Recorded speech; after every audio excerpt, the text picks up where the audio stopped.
राजयोग बहुउद्देशीय सेवाभावी संस्था सांगलीच्या वतीने दिवाळीची भेट देण्यात आली।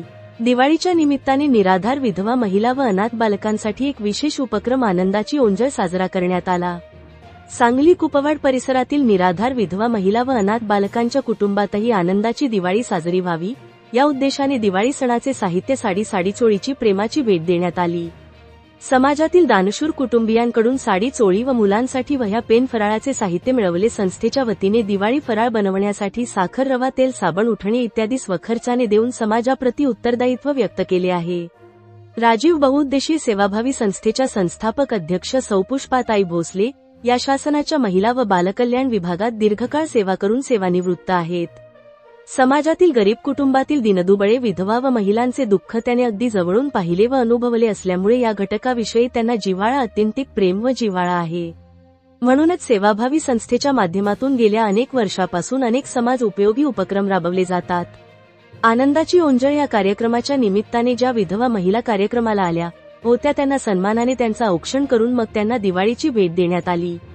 यापुढील काळाचीही या संस्थेच्या माध्यमातून समाजाभिमुख वेगवेगळे उपक्रम राबवली जातील असे संस्थापक अध्यक्ष पुष्पाताई भोसले यांनी सांगितले। सदरचा हा कार्यक्रम जिजाई हॉलमध्ये पार पडला। जिल्हा सांगली संवाददाता अंकुश तानाजी सुर्वेची रिपोर्ट।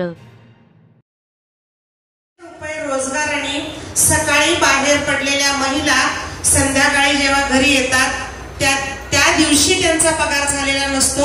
8 दिवसातून कधी तर एकदा किंवा 15 दिवसातून एकदा, काही ठिकाणी महिन्यातून एकदा पगार होतो।